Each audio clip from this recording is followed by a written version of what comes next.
အချစ်တွင်နဲ့ချစ်ခံမိတာမင်းတယောက်တည်းနှလုံးသားလေးကိုတသက်ပြူကသစ္စာဆိုပါမယ်ငါရဲ့လေးပြလုံးပါနဲ့ချစ်ခဲ့ခြင်းဟာမင်းတယောက်တည်း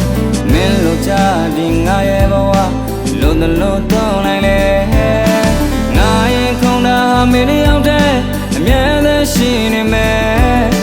ရခုံတရားငါနှလုံးအိမ်လည်းမင်းချင်အောင်ထားတယ်